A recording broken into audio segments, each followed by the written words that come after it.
Hello, dear friends. Welcome to Kardec Radio, where we're here to nourish our souls. I'm Norah, the host of this program, Thoughts by Joanna Angelis through Divaldo Franco.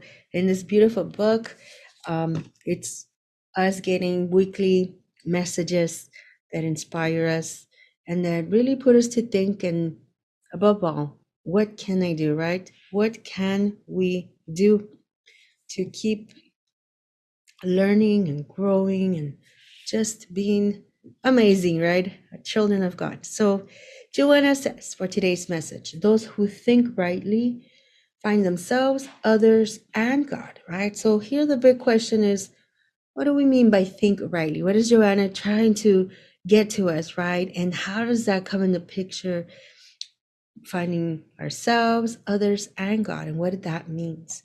So, in these vast, simple words, right, there's a key that unlocks these vast treasures of self discovery, empathy, and spiritual enlightenment. So, when we talk about thinking rightly, we're not just referring to the mere act of thinking, but rather the quality of our thoughts, their depth, clarity, and alignment with truth and virtue. So, in the realm of right thinking, we discover the essence of who we truly are.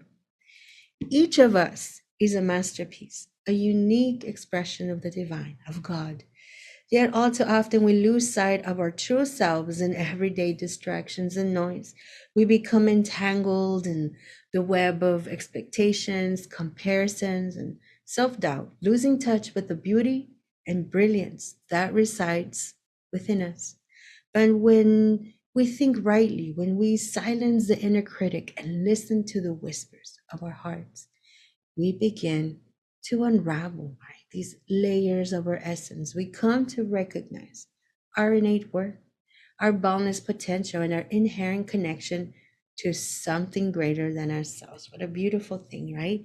Moreover, when we think rightly, we see others as kindred spirits on a shared journey of growth and discovery, right? After all this, every reincarnation is this opportunity.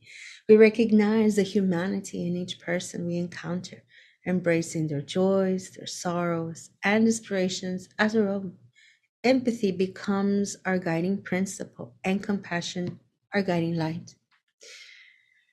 So, what about God, right? What is it? In the realm of right thinking, right, we come to understand that God is not some distant, unknowable entity, but rather the very essence of love, wisdom, and infinite possibility that dwells within us and all around us.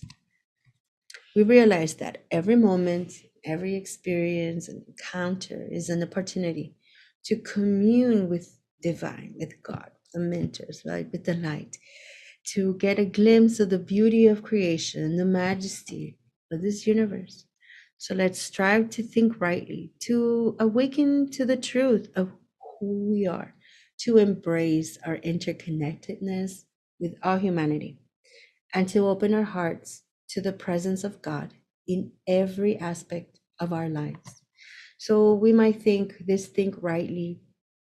Where can we get some spiritist assistance with this, right? In book 3, Moral Laws, under self-knowledge, there's actually a beautiful message for us. While yes, the message was from a while, it's so beautiful to think how this message still stands true today and how we can cross-reference it with Joanna's thoughts and also our thoughts in the slides. So question 919 says, what is the most effective method for guaranteeing self-improvement and resisting the attraction of wrongdoing? The answer, the Spirit's answer, a philosopher of antiquity once said, know thyself. Thus, friends, knowing ourselves will help us, right, to be in that state of thinking rightly. And it's beautiful because they give us a little piece of advice here. Now the Spirit says, we fully admit the wisdom of this saying. Self-knowledge is what is most difficult to achieve. So how can we acquire it?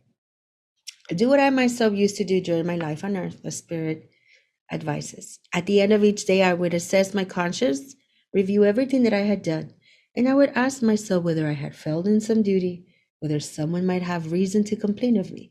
It was thus that I arrived at knowing myself and in seeing what there was in me that needed to be reformed.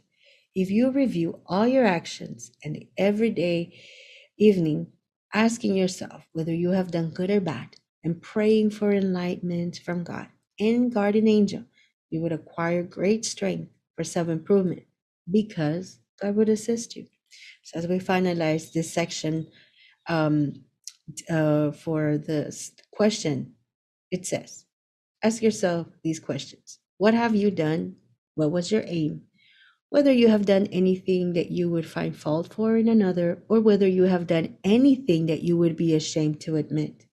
Also, ask yourself, if God called me into the spirit life at this moment in time, where nothing is hidden, would I dread seeing anyone? Review what you may have done first against God, second against your neighbor, and lastly against yourself. The answers to these questions will either settle your conscience or reveal some wrong that you will have to remedy. This is so powerful, right? Because at the end of the day, thinking rightly requires self-conscious. It requires, right? Sort of like the spirit says, this nightly review. I gotta ask myself these questions, gotta be in this pursuit of right thinking. And thus we're able to discover this path to fulfillment, harmony, and life of boundless joy and meaning, right? After all, we are children of God. And this self knowledge is really to open us up, right, to this beautiful experience, dear friends. That is today's message, so empowering and just something for us to keep in mind in our day to day. And how are we tracking our thoughts, ourselves, and how can we reach, little by little to these levels that, Joanna's trying to help us. Friends, thank you. And this is the beautiful message. Until next week, same place, same time. And let us tune into other programs here at Kardec Radio. And remember that we are loved. Bye, friends. Bye bye.